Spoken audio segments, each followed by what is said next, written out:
everybody, it's me, GhostCritic, and I'm going to try out a new feature, I guess you'd call it, on my channel. Every month, once a month, I am going to buy something from a website and do a kind of unboxing, unwrapping, reviewing the actual contents inside, the actual presentation that you get it brought in, so postage and packaging, all that kind of stuff. And this month, as you can see from the title, it's from Amazon. Now, I think it was last week I went onto Twitter and I said, look guys, I'm on Amazon at the moment, I've got a bank card in one hand, give me some recommendations for graphic novels for me to read. While I got a few coming in, thank you very much for everyone who recommended some titles here and there. There were only, I think I actually only picked one person's choice, but I did buy lots of other things as well. So this is the box from Amazon. I don't want to show you my address, but yes, here it is. Now, for convenience, Amazon is actually very good, because now you can have, instead of having the package delivered to your house, and for me, I work quite a way away and I can't get back to pick up a delivery. I don't particularly want it to be left with any of my neighbours, but they are now doing this thing where I can have it delivered to like my corner shop or to news agents, as long as they are participating in their scheme. So after work, I'll have had a text going, it's been delivered for you to be picked up. I go and pick it up. It's very clean, easy, and I don't miss out on a delivery and have to have it re-delivered. So in that respect, it's very, very good. However, Amazon have never been the greatest at packaging things. Now, I appreciate in this box there are books of very differing sizes and shapes, but, and you probably won't be able to hear this, but, and I have to be careful because I don't want to damage them any more than they could potentially already be, but I can hear them just free-flowing all around the bag. There is going to be little to no firm packaging to keep them in place, I know. So here I am with my inappropriate kitchen knife, and let's just cut into the package. Seriously, me and knives do not get on well. There we go. Alright. And as I expected, that is literally the packaging, and there are my books. That is all the space, and all that was keeping it in place was some crappy paper. So not particularly impressed with their actual packaging. And although I spent a lot of money on this, because it gets delivered to not my residence, I still have to pay for postage and packaging.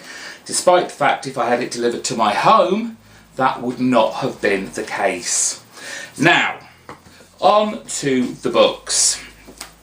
Firstly, I picked up volume 2 of Southern Bastards, Jason Aaron and Jason Latour's very kind of gritty, is it Southern, Alabama, small town, American football fanatics. The first volume was very, very good. It's one of those kind of books that I probably would enjoy. I wouldn't have enjoyed as much as if I'd read it in singles. I think I would have been quite frustrated at having to wait month and month, and while I have to obviously wait an extended amount of time, I get to read a whole story arc in one book, and this, for me, in this instance, I think it works for me better. So that's that one. Mr. Chupacadre, I think that was his name, he recommended this book from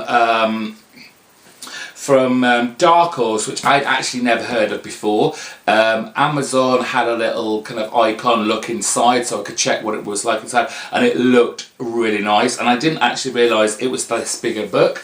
But it is Stephen Isles, David Watcher and Matt Santoro's Breath of Bones, A Tale of the Golem, which is this nice kind of oversized. There's Southern Bastards, so you can see how much bigger Breath of Bones is. And it's also hardback.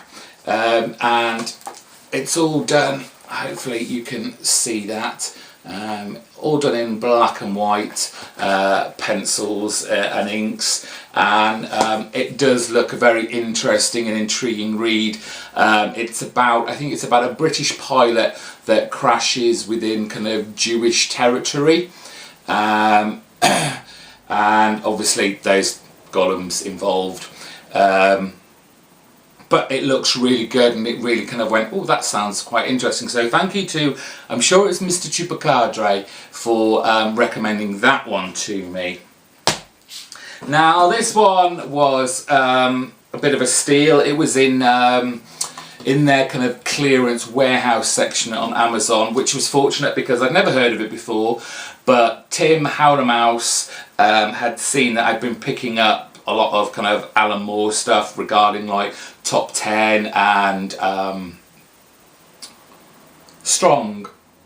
What's his last name? What's his first name? You know who I'm talking about. Oh my goodness, forget it. Tom Strong, thank you.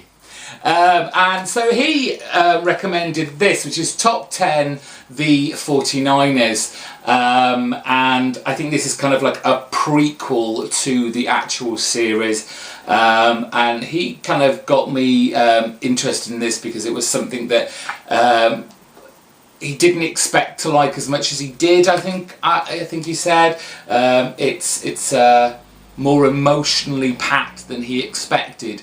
So I was surprised to actually find this because I'd never heard of it, and also to get it so cheap because it was in Amazon's clearance section. Now, finally, I've had people talk about this book for ages. A lot of people, you know, I hear great stuff about it. I just didn't think it was going to be for me. But I bit the bullet and I went, fine, I'll pick it up in trade. And then I saw this and I thought, well, if you're going to buy it, you might as well get the best edition you can. So I got Big Hard Sex Criminals. This big oversized pink, neon pink, Matt Fraction, Chip Zdarsky, their Image title that they've recently been having lots of critical acclaim with, and obviously on the back, for mature readers, duh. It's a graphic novel about a couple who stop time when they orgasm, so they rob banks.